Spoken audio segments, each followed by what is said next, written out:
नमस्कार दोस्तों, मैं हूं मनविंदर और मेरे चैनल पे आप सभी लोगों का बहुत स्वागत है। दोस्तों, क्या आप जानते हैं कि राहुल गांधी के लिए यूरोपियन कंट्रीज अपने यूनिवर्सिटीज़ के दरवाजे क्यों खोल देते हैं और राहुल गांधी खुशी खुशी से भारत विरोधी भाषण क्यों देते हैं? विश्वविद्यालय भले ही साइंस का हो, लेकिन वह बात होगी ह्यूमैनिटीज़ की, यानी कि मानवीय की बात होगी वहाँ। क्यों? ऐसा क्यों? ऐसा क्यों होता है? क्योंकि वहाँ पर उन्हें कोई ऐसा व्यक्ति चाहिए होता है, ऐसा बंदा चाहिए होता है जो भारत के खिलाफ ज़हर उगल सके, खिलाफ बोल सके। आज इसी पे बात करते हैं कि भारत विरोधी बंदे, उसका नाम है राहुल गांधी, जिनकी अमर्यादित भाषा जग जाहिर है और भारत के विरोध में बोलने की उनकी आदत भी जग जाहिर है, जिनके कुछ दिन पहले ही सांसदी बहाल हुई है और अपनी इन्हीं आदतों की वजह से उनकी सांसदी गई थी। तो बात हो रही है राहुल गांधी की, जिनके लिए यूरोपियन देशों की यूनिवर्सिटीज़ के दरवाजे खोले जाते हैं। इसकी दोस्तों एक बहुत बड़ी वजह है। पश्चिमी देशों का, यूरोपियन कंट्रीज़ का भारत से बड़ा पुराना नाता है, लेकिन वो इस देश को कभी इज्जत की नज़र से नहीं देखते थे। ये स्थितियाँ बदली 2014 के बाद। अब वो इस रिश्ते को मजबूत करना चाहते हैं, लेकिन इस रिश्ते की जो नींव है वो तभी मजबूत होगी जब उन्हें कोई एंटी इंडिया एलिमेंट मिलता है। इससे पहले तो वो भारत को सांप सपेरों का देश समझ करके इस पे हंसते भी थे, मजाक भी उड़ाते थे, लेकिन अब 2014 के बाद से रिश्तों में गंभीरता आ गई है। वो जो साफ सपेरे और मनोरंजन, वो सब गायब हो गया है। अब उन्हें राहुल गांधी जैसे नेता की तलाश रहती है जो भारत के खिलाफ बोल सके, भारत विरोधी बातें कर सके, भारत को नीचा दिखा सके, ताकि उससे मीडिया में उसे प्रमुखता से दिखाया जा सके, प्रकाशित किया जा सके। अब एक मजेदार बात बताती हूँ मैं आपको। पश्चिमी देशों के दौरे पर राहुल गांधी बेल्जियम से फ्रांस पहुंचे हुए हैं आजकल, और फ्रांस के पेरिस में साइंस पीओ यूनिवर्सिटी में स्टूडेंट्स और शिक्षाविदों के बीच में उनकी बातचीत का एक कार्यक्रम रखा गया। यहाँ पर बातचीत के दौरान उन्होंने एक सवाल पर कहा कि उन्होंने गीता पढ़ी है, उन्होंने कई उपनिषद पढ़े हैं, कई धार्मिक ग्रंथ पढ़े हैं, लेकिन गौर से सुनिएगा, लेकिन भारतीय जनता पार्टी जो करती है ना, उसमें कुछ भी हिंदूवादी नहीं है। कांग्रेस नेता ने ये भी कहा कि उन्होंने हिंदू धर्म से जुड़ी किसी किताब में ये नहीं पढ़ा है कि ना ही वो इसके बारे में जानकारी रखते हैं कि अपने से कमज़ोर लोगों को परेशान किया जाए, उन्हें नुकसान पहुंचाया जाए। ये विचार, ये शब्द हिंदू राष्ट्रवाद गलत शब्द है। अब आप देखिए कि ये वहाँ क्या बातें कर रहे हैं, किस लिए गए हैं इन्हें नहीं पता, क्या बात करनी है इन्हें नहीं पता, कौन इन्हें यूज़ कर रहा है इन्हें नहीं पता। मैं एक और बात कहती हूँ इन सब से अलग, कि इनका ये INDI alliance dot dot dot जो कंपनी है, उसी के है ना ये, उसी दल के नेता हैं ये राहुल गांधी, उसी का हिस्सा है। अब वहीं के एक नेता ने ये कहा है कि उन नेता का नाम उदयनिधि स्टालिन है। वो ये कहते हैं कि सनातन को खत्म कर देना चाहिए। मच्छर, डेंगू, फीवर, मलेरिया, कोरोना जैसी कुछ ऐसी चीजें हैं जिनका विरोध नहीं किया जा सकता, बल्कि उन्हें खत्म करना जरूरी होता है। और वो ये कहते हैं कि सनातन धर्म भी ऐसा ही धर्म है, इसे खत्म करके तब कोई दूसरा काम करना चाहिए। अब आप इस बात को समझिए कि एक तरफ तो राहुल गांधी कह रहे हैं कि उन्होंने हिंदू ग्रंथ पढ़े हैं, धार्मिक पुस्तकें पढ़ी हैं, लेकिन उनकी जो सहयोगी दल हैं, जो उनका अलायंस है, उसी के कुछ नेता कह रहे हैं कि सनातन को खत्म कर दीजिए, हिंदू धर्म को उनके बारे में कुछ पता ही नहीं उन्हें। जबकि राहुल गांधी कह रहे हैं कि उन्होंने हिंदू धर्म से जुड़ी हुई पुस्तकें पढ़ी हैं, गीता पढ़ा है उन्होंने और कई उपनिषद पढ़े हैं उन्होंने। लेकिन अब आप देखिए कि इसमें 2 चीज़ें हैं, एक तो ये है कि उन्हें अपने अलायंस की विचारधारा का ज्ञान नहीं है, या कहिए कि किसी को भी अलायंस की विचारधारा का ज्ञान नहीं है। दूसरा ये भी है कि वो हिंदुओं को अगले चुनाव में नाराज़ नहीं करना चाहते।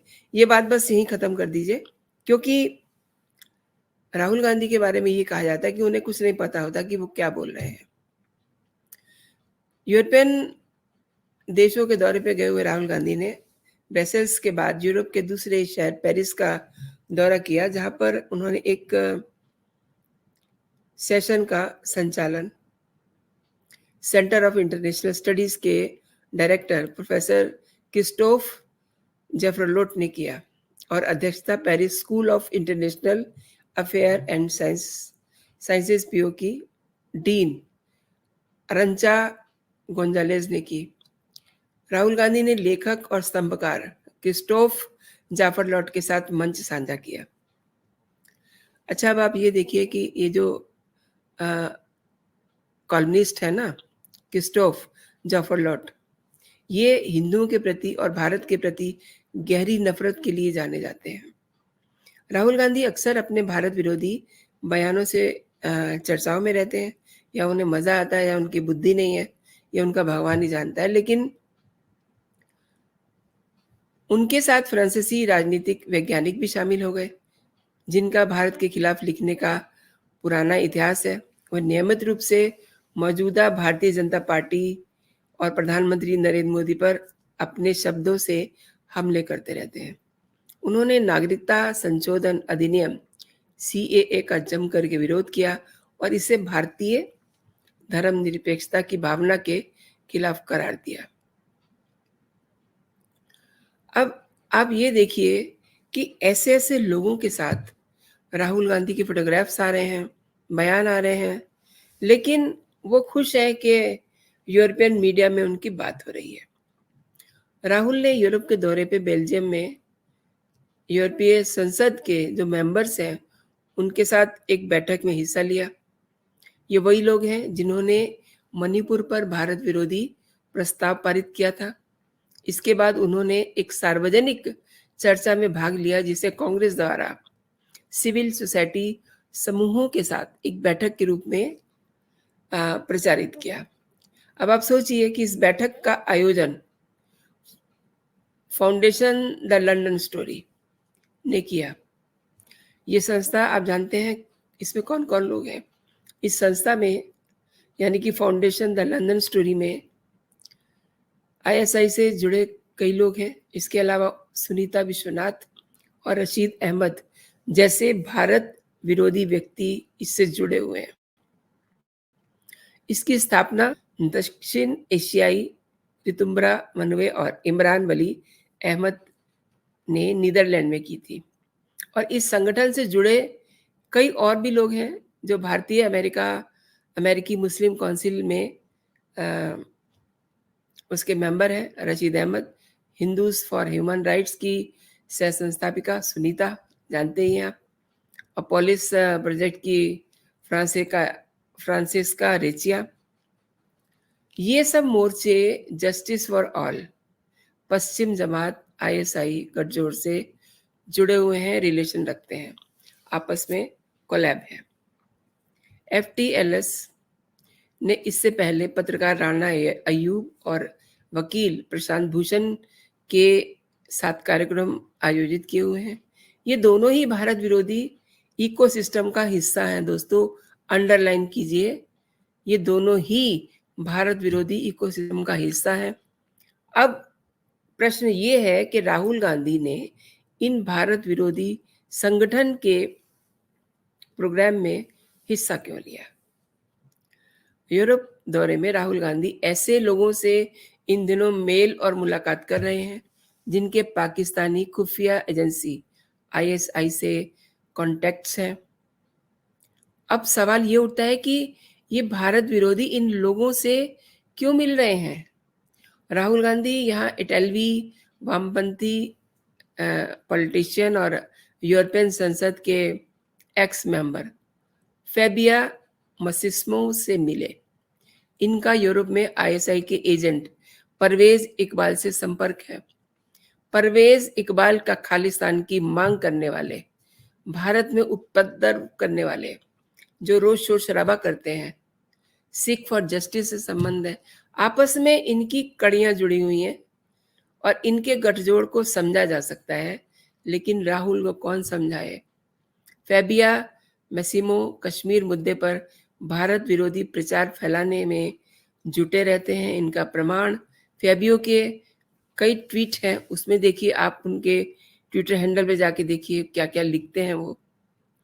पिछले विदेशी दौरों की तरह इस बार भी यूरोप के दौरे में राहुल ने भारत को नीचा दिखाने में कोई कोर कसर नहीं छोड़ी है।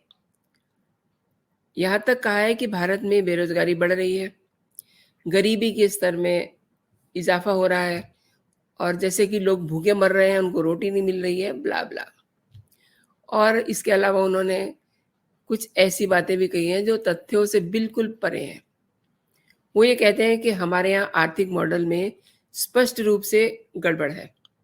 उन्हें गड़बड़ किस चीज में नहीं लगती, मुझे तो ये समझ में नहीं आता। उनकी समझ ही मुझे समझ में नहीं आती कि वो समझते क्या हैं, समझाना क्या चाहते हैं। फर्स्ट ऑफ ऑल दोस्तों, अपने देश में आप कुछ बोल लीजिए, बात समझ में आती है। आप विदेशी धरती पे जा करके अपने देश की बुराई कर रहे हैं, तो पहले तो वहाँ के लोगों को ही, जो ऐसा काम करता है, उसके जूते मारने चाहिए। सॉरी टू से, बट होना यही चाहिए। जिसे अपने देश से प्यार नहीं है, वो फिर किसी और से क्या प्यार करेगा? और सुनिए, समझिए, राहुल गांधी अपने एजेंडे में जुटे पड़े हैं, लगे पड़े हैं, लेकिन उन्हें आईएमएफ की बातों पर भरोसा नहीं है।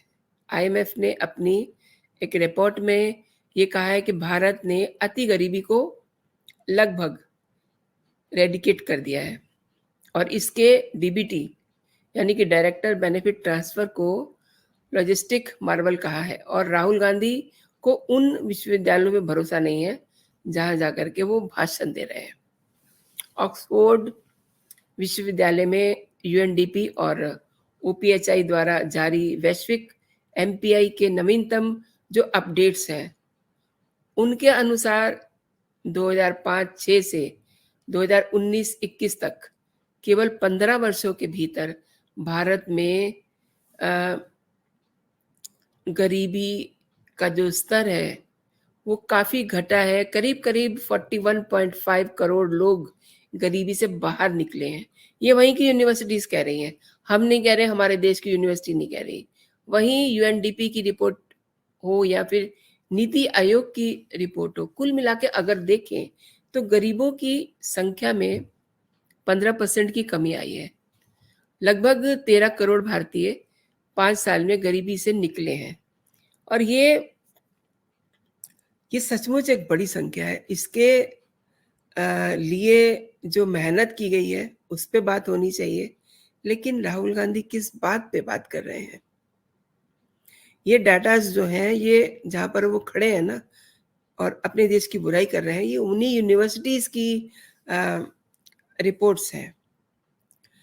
अब एंड ऑफ द डे अगर आपको मैं ये कहूँ कि राहुल गांधी न जाने को चीन को क्यों बहुत प्यार करता है। राहुल गांधी ने अपने यूरोप दौरे में एक बार चीन की प्रशंसा की, जैसा कि लगभग हर विदेशी दौरे के दौरान वो करते हैं। पता नहीं क्या उन्हें बहुत प्यार है चीन से। यहाँ उन्होंने चीन के बेल्ट एंड रोड बीआरआई की इनिशिएटिव तारीफ की, जो उन्होंने इनिशिएटिव लिया है उसकी तारीफ की, जबकि चीन के बीआरआई की हकीकत you know, something different. BRI के कारण चीन इस समय भारी कर्जे में डूबा हुआ है और बीआरआई में शामिल देश या तो दिवालिया हो गए हैं या फिर वे चीन से कर्जा लेकर के कर्जा लेने के लिए कह रहे हैं, क्योंकि चीन को वो पैसा लौटाने की स्थिति में नहीं है। चीन से ऋण जो उन्होंने कर्जा लिया हुआ है उसे दोबारा से रिफॉर्म करने के लिए कह रहे हैं, क्योंकि जो एक अमाउंट बन रहा है ना, उसका भुगतान करने में वो सक्षम नहीं है।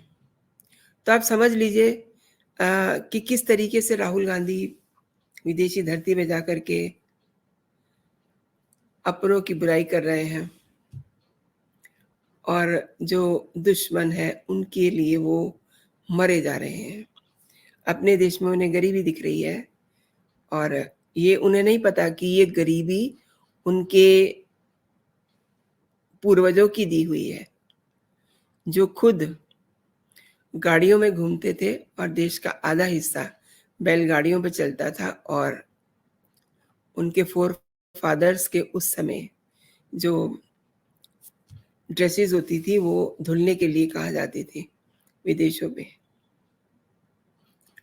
ये गरीबी उनकी दी हुई है, जिसे अब धीरे धीरे करेक्ट किया है और करीब करीब कई सारे लोगों को गरीबी की रेखा से ऊपर उठाया गया है, उन्हें बाहर निकाला गया है।